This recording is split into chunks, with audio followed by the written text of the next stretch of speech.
Welcome back to Expat Livin's podcast. Today we are meeting with Michele Collison. New horizons start to glow. One-way ticket to the sun. Your expat life has just begun.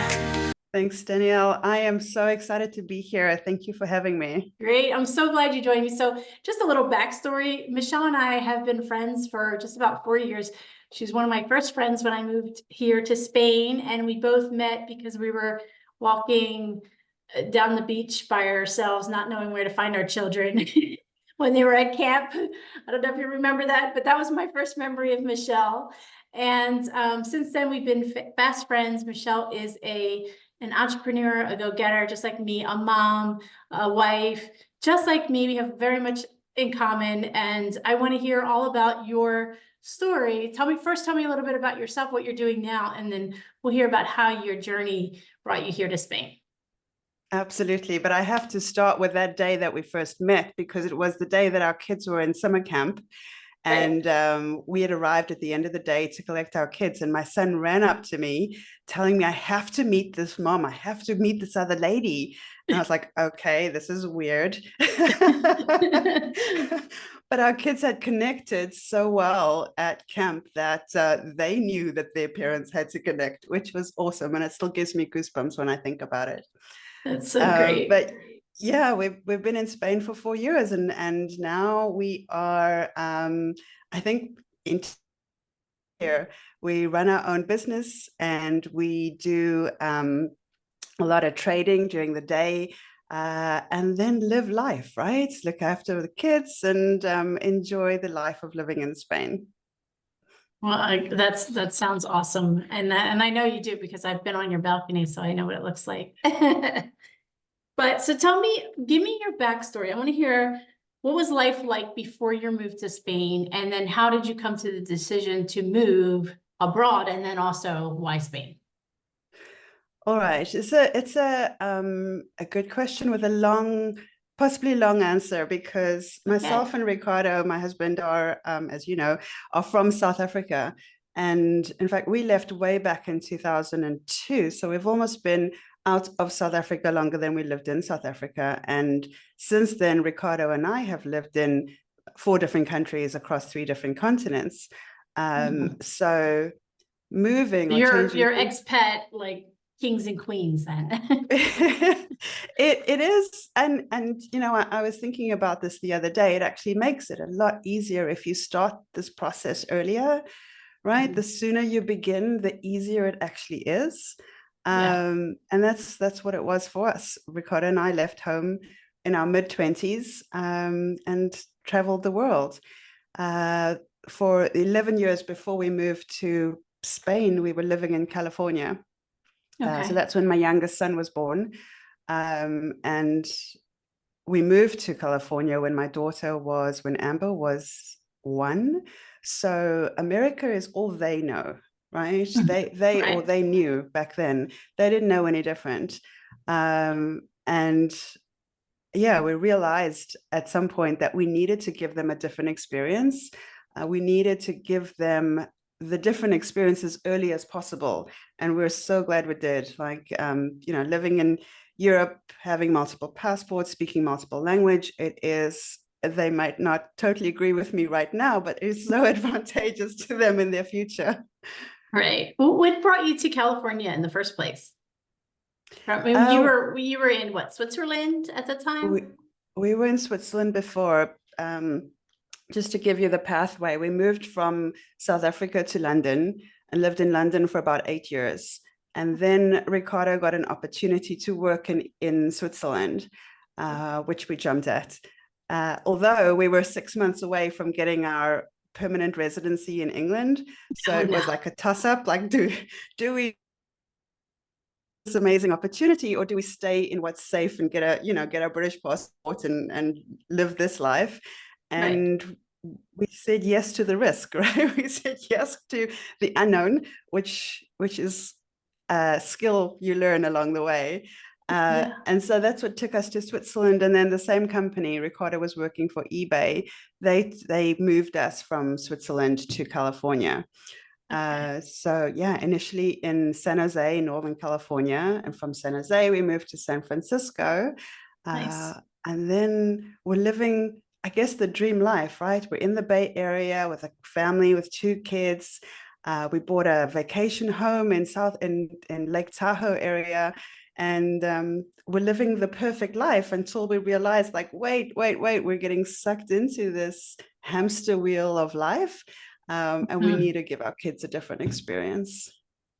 It's funny that you said that, because a lot of people, when I tell them I moved abroad or I moved to Spain, they ask me, why would you leave the US? Like, you said you have the American dream. And I did. I had a beautiful home, a big backyard, pool, big business. But it's like you said, it's the hamster wheel. It's, constant grind every day. And we really didn't have quality time with our family or our kids or each other for that matter. So Yeah, because same you had reason. the same, you had someone looking after your kids too, right? We had an au pair living with us. So we Same. would, not see our kids in the morning when we got up to go to work early in the morning.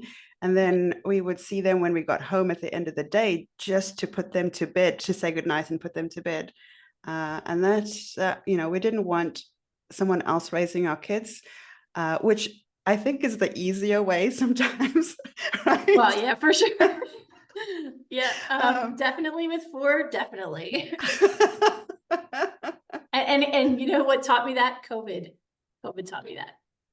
Yeah. Because when we were in COVID and I was home, COVID was a big transition for us because I was home, so I got to be with the children, which was great. And we did actually we had a mountain house as well, so we were able to go back and forth with ease, which was really nice.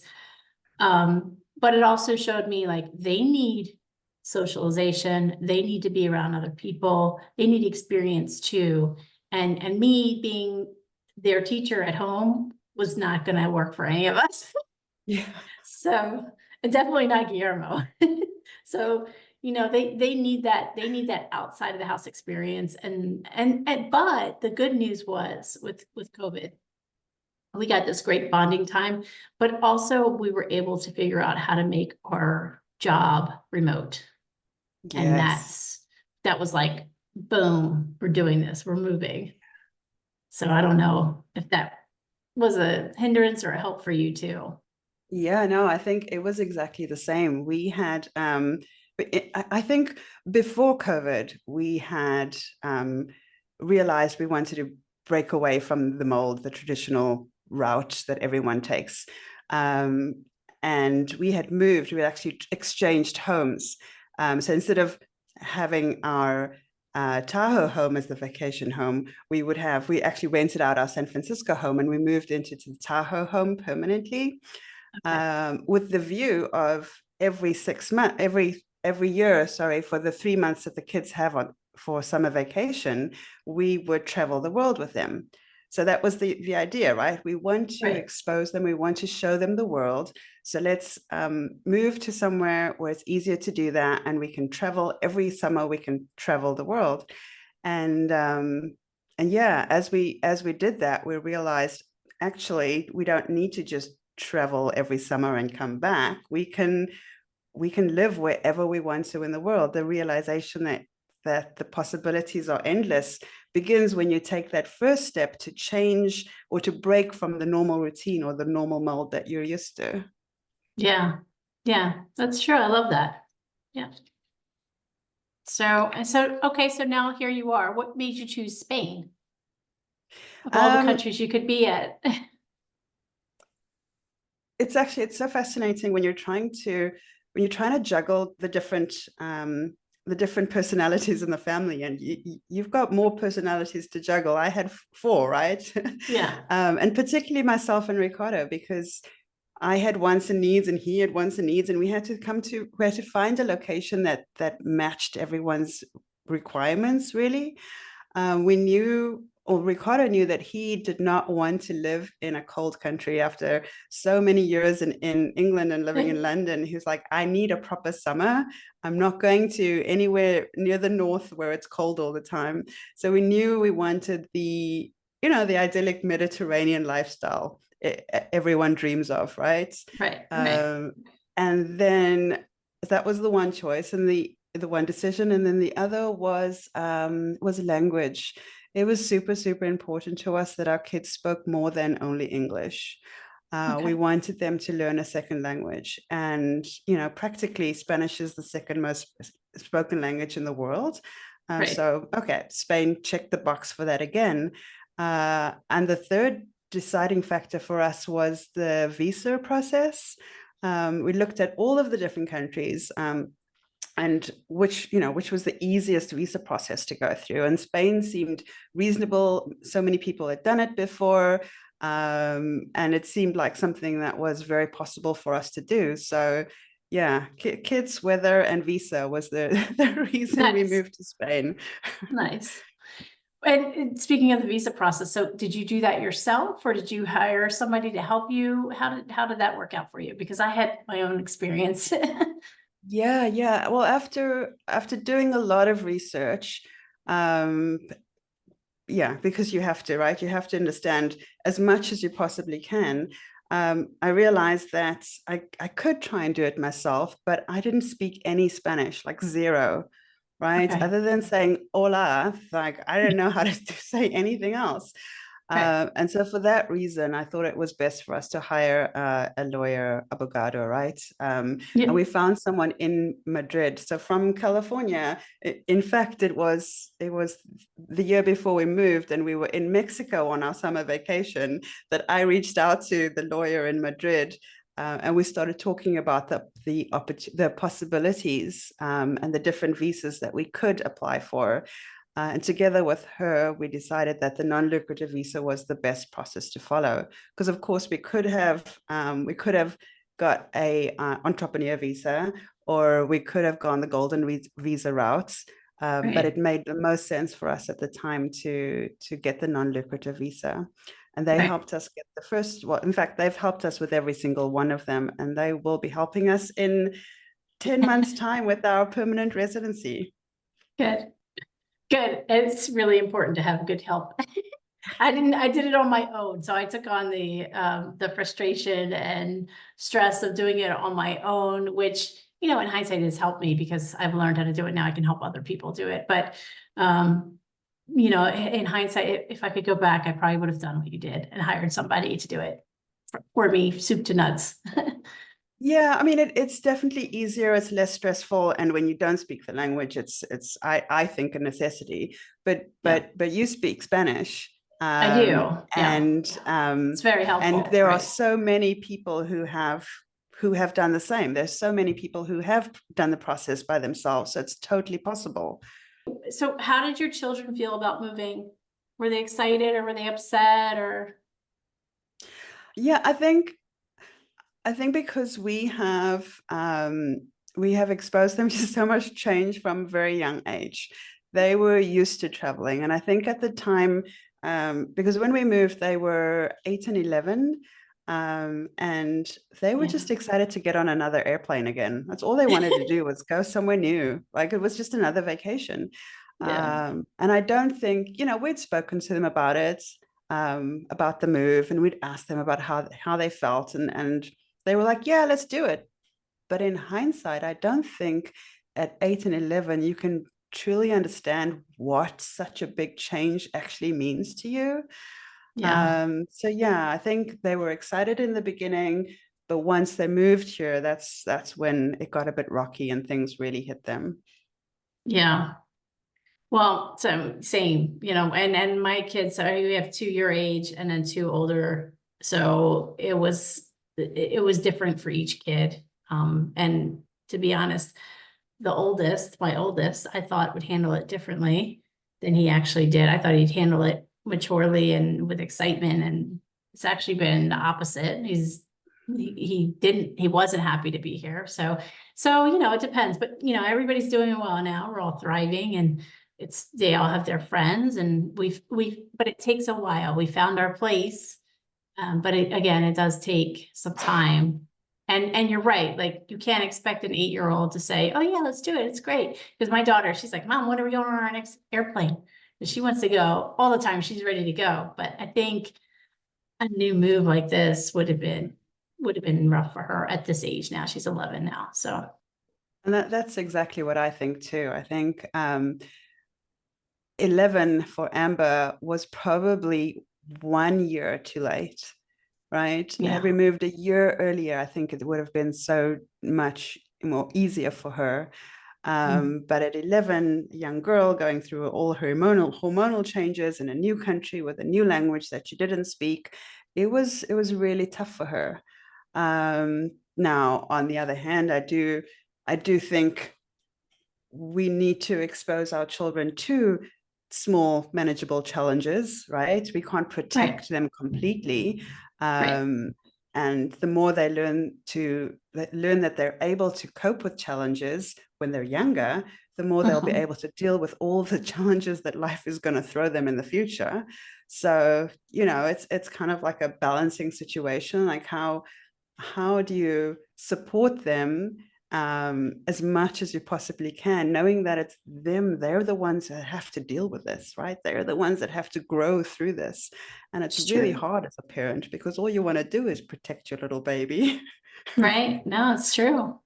And, we always sort of mess things up but we recover and it makes them better people. I think it makes them more adaptable, because, and there's going to be change. There's going to be adversity. There's going to be issues. They're going to have hard times. And like you said, we can't protect them from everything. So we're really preparing them for what life is really like, right? It's not fair. Nobody said life was fair. It's not going to be butterflies and rainbows every day, as much as I like to dream of it. But I feel like they will be more prepared. And also, I'm super impressed that we're raising global citizens because I know both of your children. They're lovely. They're wonderful. I love them. And, they are adaptable. I've seen your daughter in crowds where, she's very mature and is able to just fit right in. And, I've had other friends come and visit me and with their children, and they're just, they're just not that. So no, I think we're doing good by our babies. I think you're right. You're absolutely right. And pat myself on the back. The other thing I love about living in Spain, I don't know if it is living in Spain or just giving them a different opportunity, is they're getting to know themselves, right? They're getting to know who they really are, not who they should be because society says you should do this or you should be that, or there's a lot of pressure, I think, in Western society, particularly in America, to do things a certain way. And as a young kid, you're very adaptable, you're very influenceable.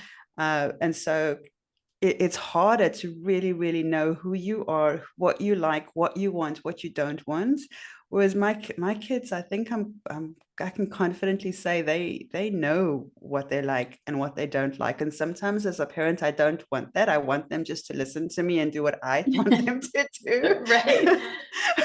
But then I remind myself that I'm actually raising very strong, very, children who are going to make big changes in the world.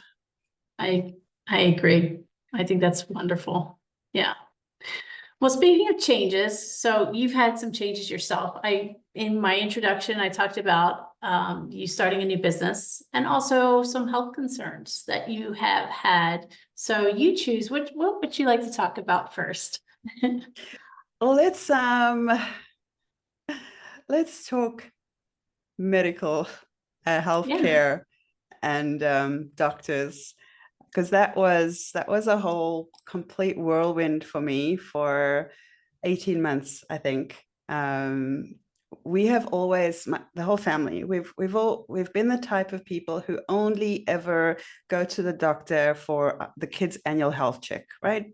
Very healthy, never needed anything. And so we expected that to be exactly what would happen in Spain, and didn't really worry about much more than getting health insurance, which was what we needed to do to get our visa. Right. We all have it. Right. Yeah.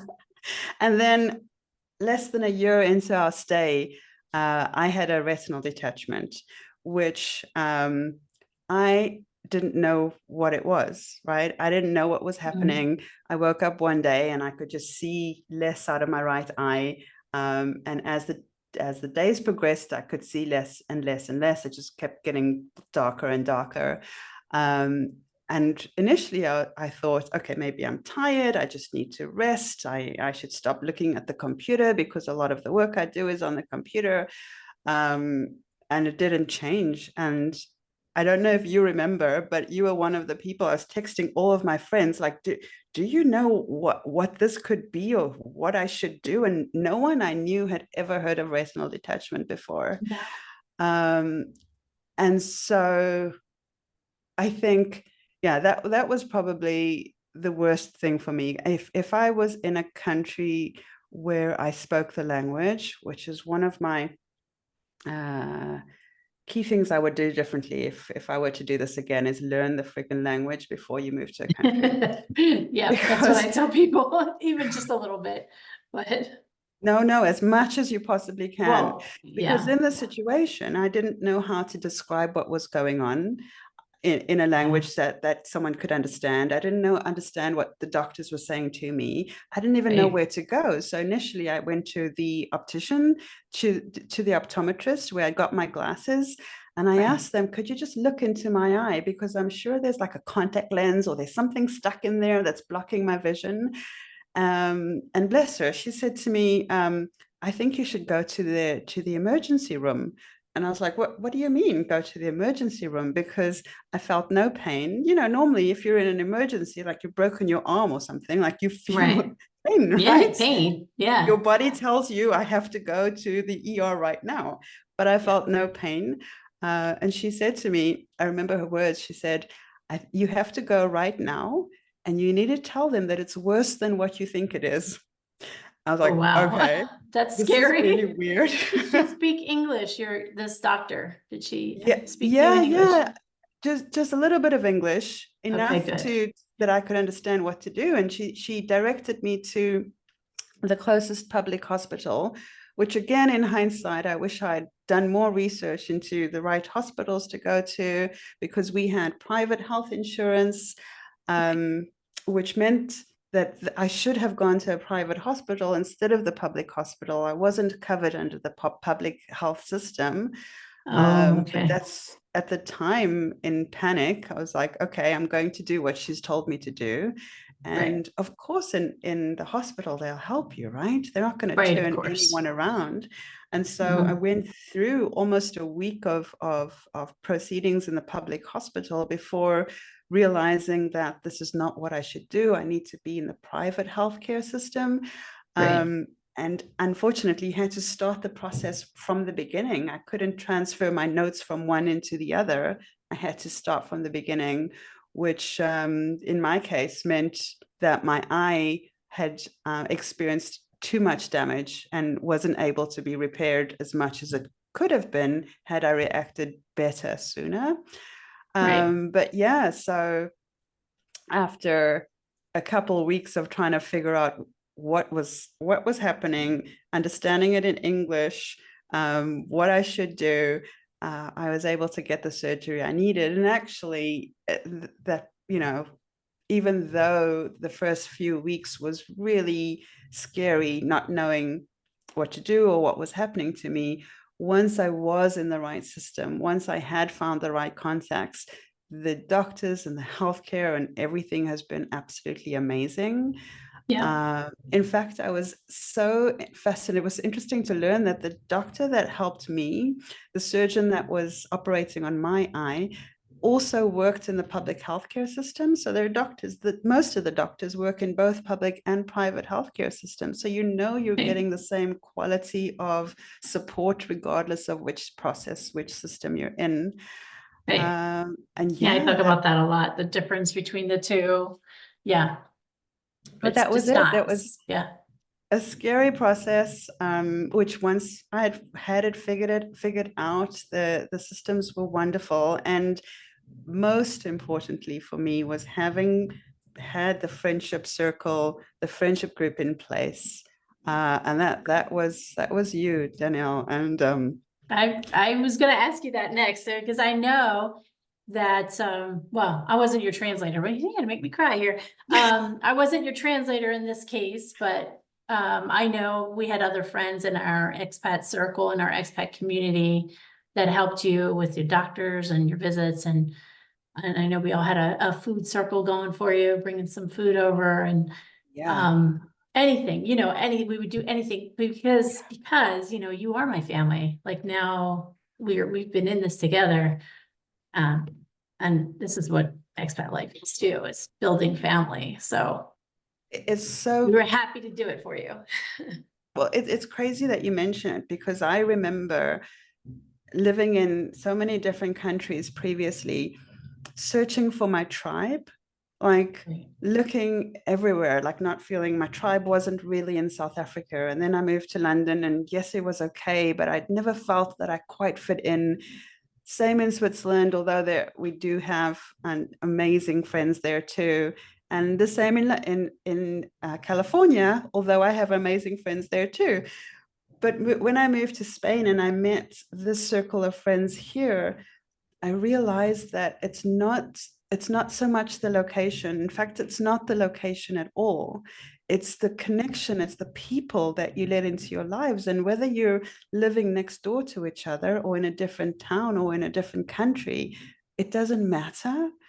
Like you and I have this connection that's, I'm sorry, Danielle, it's gonna last forever. You've got me in your life forever.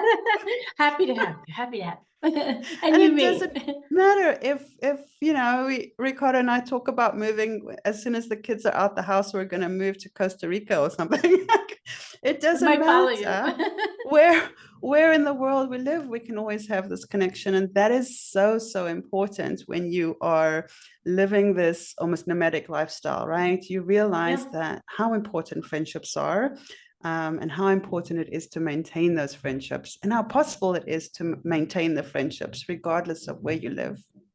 Yeah, no, it's absolutely true. And I think it's this bond, it's a forever bond because we're going through this experience. It's a huge experience. And you really do need family and support. And our family's not here. Like my family, my sisters, my mother, they're not here. So my support is you. My support is my expat community and my friends and other moms that we meet who are going through the same experiences that you and I are. So I appreciate that. And yeah, you'll be in my life forever too. And I'm gonna follow you to Costa Rica. But okay, so let's talk about, so you're doing much better now. Still not able to see 100% or even maybe 50%. I don't know. No, it's I don't know. 10% vision in Ooh, my right eye. okay. Well, it's better than 0%, I It guess. is absolutely better than 0%. Yes. And the experience, while it was a negative experience and you've suffered and lived through it, it helped you with your next experience. And that's what I want you to tell me a little bit about. It's your book. Yeah. It's amazing how in life, when you trust yourself, when you start to trust yourself, because I think that's what, as humans, we don't trust ourselves enough. And we think that someone else knows better, or someone else has done it, so I need to follow their path and do what they did, when actually your path is unique to yourself. And when you trust yourself to follow that, then beautiful things emerge. And so over the past 4 or 5 years, really, this business idea formed in the middle of COVID, right? When we were at home with our kids, realizing that we don't want to homeschool. Our kids are going to go crazy. And why do we have these, bratty Bay Area children? Spoiled brats. Spoiled brats, right? Yeah, we were spoiled East Coast children, so. Yeah. And we will often want to say to them, like, no, they joke with us because we say when we were young, and they're like, yeah, when you were young, you walked uphill to school both ways. Right. Absolutely. Anyway, right. we realized we wanted to give our kids a broader exposure to life. and that together with what we wanted to do with our lives, we wanted to break away from the mold, and started the business Mindshift Theory, where we are showing people or teaching people that the power of the mind, right? That you can achieve anything you want to, you can do anything you want to, if you understand how much power you have right here in your head. And yeah, we began the business initially with a kids journal, which was to help our kids become more aware of how much control they had, right? How much they could control their own destiny, if they were, if they thought of things like gratitude and confidence, and all the positive attributes you want your kids to grow up with. And so we created this journal for the kids. And then as life happened, we realized that it's not only kids that need this, that as adults, we need this daily reminder too. And just gratitude, like just thinking positive every day, how that changes what your day looks like. And that's what the business, that's what we do at Mindshift Theory.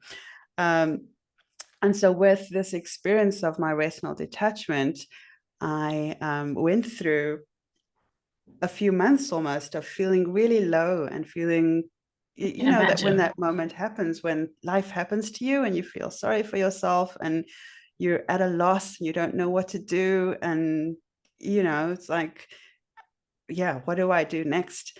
But it was during that time that I was journaling every single day, writing in my journal about how I was feeling and what was happening in the day. And towards the end of the whole process, I realized that in my notes, in my journal notes, I had information that I could share with other people.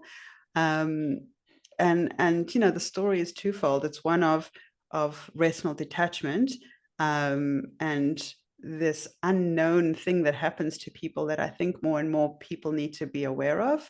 But there's also the challenge, every single one of us, that this is what life is, right? Life throws us challenges, and how do we deal with them? How do we get ourselves through them? Because we absolutely can. And yeah, I realized that in my journal notes, I had a book.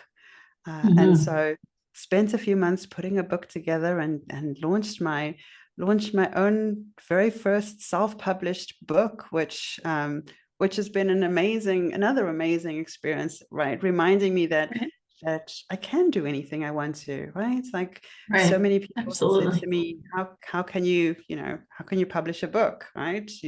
You're going to find a publisher. I'm like, I don't need a publisher. I can publish my own book.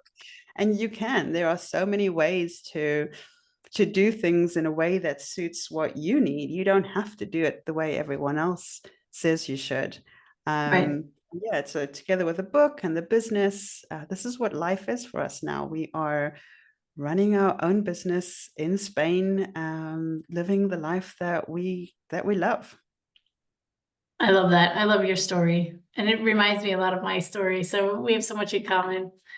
But tell me, so let's get back to why you came to Spain. Tell me some quickly. Don't really think about it. You're good, you're bad, and you're ugly about your move to Spain. Just real quick.